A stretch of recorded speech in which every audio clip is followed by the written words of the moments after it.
नमस्कार दोस्तों, वकील साहब इंडिया में आपका स्वागत है। मैं इस समय श्री मुरारी तिवारी, जो कि फॉर्मर चेयरमैन है बार काउंसिल ऑफ दिल्ली, 4 बार के ये बीसीडी मेंबर रहे हैं।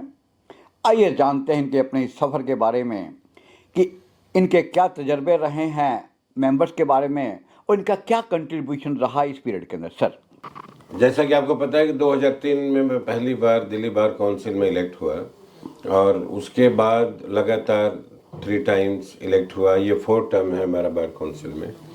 और सबसे जो बड़ी कंट्रीब्यूशन है वो जो यूथ आता है, बिना किसी बैकग्राउंड का आता है, फर्स्ट जनरेशन लॉयर जो आता है, जिसको एक्चुअल में मदद की ज़रूरत होती है जी, उसके लिए मुरारी तिवारी हमेशा अवेलेबल रहे हैं। आपने देखा है डे 1 से।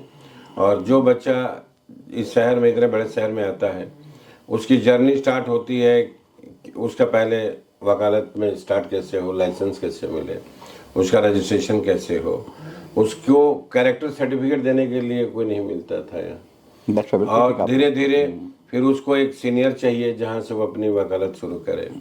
फिर कहीं किसी तरह की कोई मेडिकल परेशानी हो गई, कोई दिक्कत हो गई, तो उसमें उसको मदद कैसे होगी, काउंसिल से मदद कैसे होगी। कहीं किसी अड़ोस पड़ोस में कहीं कोई परेशानी हो गई तो उसका वहाँ से मदद कैसे होगा। इस तरह की छोटी छोटी चीज़ें हैं जो वकालत में जो नए यंग जनरेशन आते हैं और पहले जनरेशन से जो वकील आते हैं उनको आपने देखा होगा कि बहुत ज़रूरत होती है। और उसके अलावा भी लार्जर इशू में बहुत सारी लाइब्रेरियाँ मैंने बनवाई अपने टेन्योर में। जब मैं ऑनरेरी सेक्रेटरी था तब भी, और जब चेयरमैन बना तब भी। लॉन्गेस्ट सर्विंग ऑनरेरी सेक्रेटरी रहा, आपको पता है। और हर एक डिस्ट्रिक्ट कोर्ट बार एसोसिएशन में जहाँ लाइब्रेरी नहीं थी वहाँ लाइब्रेरी इस्टेब्लिश किया, उनको ई लाइब्रेरी में कन्वर्ट किया, updated with all software, computer, दुनिया के हर जजमेंट, हर जनरल से उनको लबालब भर के रख दिया, जिससे कि जो हमारी आगे आने वाली जनरेशन है या जो प्रैक्टिस में लॉयर हैं उनको कहीं कोई ज़रूरत है तो कहीं कोई किसी तरह की कोई कमी ना हो। सर एक बात बताइएगा, फॉर द लास्ट 2.5 और 3 साल के अंदर अंदर करीबन 40 और 50 हज़ार एडवोकेट एनरोल्ड हुए हैं। इतनी ज़्यादा तादाद के अंदर इतनी ज़्यादा फ्लड आई है इस बाबत, इतना ज़्यादा ऐसी क्या वजह समझते हैं आप जो हैं? वकालत एक बहुत ही फ्लरिशिंग प्रोफेशन हो गया है और हर आदमी यहाँ एकोमोडेट होता है। ऐसा पढ़ने लिखने वाला बच्चा कोई भी है। आप नहीं समझते ये जो प्रेजेंट इलेक्शन है और पर्टिकुलरली क्योंकि पिछले 2-2.5 साल से करीबन 40-50 हज़ार बच्चे अल्टीमेटली इनरोल्ड हुए हैं, इसको आपने समझे एक डिफरेंट तरह का इलेक्शन होगा, ये यूथ ही अल्टीमेटली डिसाइड करेंगे? मैं 1991 में दिल्ली बार एसोसिएशन में आया था और कैंपस लॉ सेंटर से जनरल सेक्रेटरी बन के आया था। उस 1992 में ही बार काउंसिल का इलेक्शन हुआ जी, जब मैं आया था वकालत में। 1992 में भी मैं वही देखा, जो वहाँ उस समय का जो यूथ था उसी के ऊपर सारा डिपेंड था। आप भी उस समय काफी मैं भी बहुत ही एक्टिव था। तो यूथ तो हमेशा से मुझे लगता है कोई डिसाइडिंग फैक्टर रहे हैं, हमेशा से डिसाइडिंग फैक्टर रहता है। और यूथ को भी कुछ ही समय में लॉ फैकल्टी से ही पता लग जाता है कि हमारे लिए कौन सा मेंबर सुटेबल है, कौन सा मेंबर सुटेबल नहीं। सर एक बात बताइएगा कि अक्सर रोज ये कंप्लेंटें आ रही हैं, अखबारों में भरी जाती है, वकीलों के साथ बदतमीजियां हो रही हैं, चाहे थानों के अंदर हो चाहे कोर्ट के अंदर हो।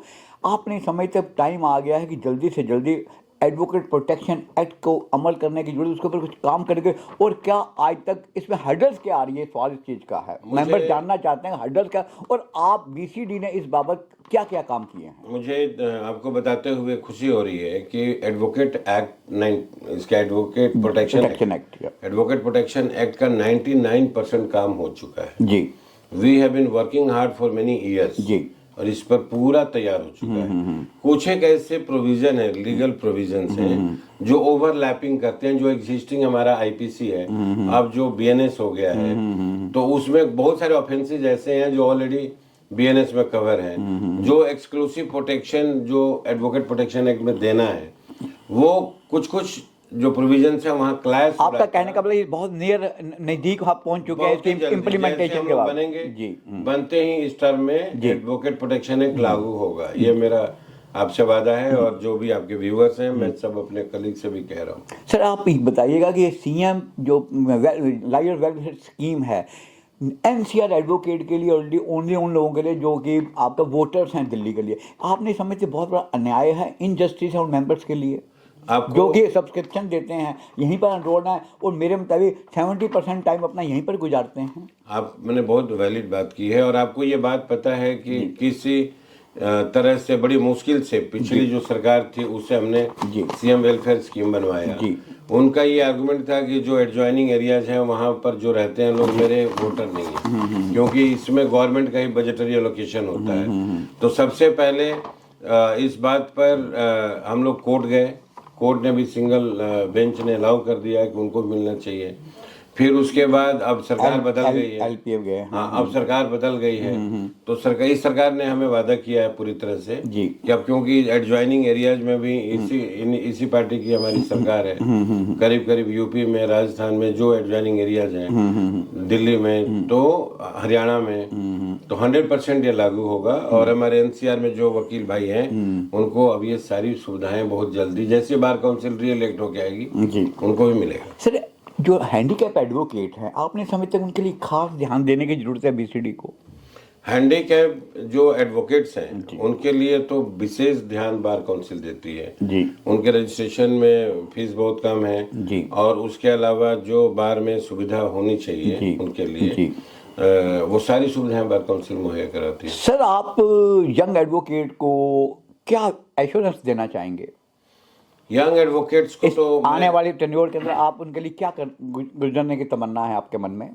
मैं तो उन सब से यही कहूँगा कि आप ईमानदारी से मेहनत करें और आपको भगवान हर चीज़ देंगे। और लिमिट जो है, sky is the only limit, you will get everything. इतने कंपटीशन के बाद 20,000 वकील एक साल में बार काउंसिल में हम लोग इनरोल कर रहे हैं, उसके बावजूद भी आपके लिए जॉब एवेन्यूज बहुत बढ़िया है। क्या आपका क्या आप लोग लाइन और लेंथ होगी प्लेसमेंट के बारे में, इनकी आमदन बढ़ाने के बारे में यंग एडवोकेट के लिए? यंग एडवोकेट्स के लिए तो अब की बार मेरी पूरी कोशिश होगी कि गवर्नमेंट को परसुएट करें। आपने समझते कि विद इन द जुडिशरी एक मैकेनिज्म तैयार करने की जरूरत है कि जिससे कि इन लोगों को अच्छे ढंग से कुछ ना कुछ, चाहे वो एलसी के माध्यम की बात की जाए, लोकल कमिश्नर के माध्यम की जाए, चाहे रिसीवर के पॉइंट ऑफ व्यू से किया जाए। ये जो पूरे यूथ की जो बात करते हैं हम लोग, एक एलसी और 2 एलसी से बात नहीं बनेगी जब तक गवर्नमेंट अपने बजट में वकीलों के लिए स्टाइपेंड के लिए प्रावधान नहीं करेगी। 2-3 साउथ इंडिया में हमारे स्टेट्स ऐसे हैं जहां से जो यंग बच्चे हैं उनको स्टाइपेंड का प्रोविजन है। सिमिलरली दिल्ली में भी ये सरकार को सोचना होगा। सर, क्या आपने सरकार तो तभी सोचेगी जब आप उनको कोई रिप्रेजेंटेशन देंगे? क्या आपने कभी ऐसा रिप्रेजेंटेशन दिया है? कई बार रिप्रेजेंटेशन दिया गया और आगे भी कई बार दिया जाएगा और मुझे उम्मीद है कि इसमें बहुत अच्छी तरह से कामयाबी मिलेगी हम लोग। सर, और कुछ कहना चाहेंगे, कुछ मैसेज देना चाहेंगे अपने वोटर्स को या मेंबर्स को?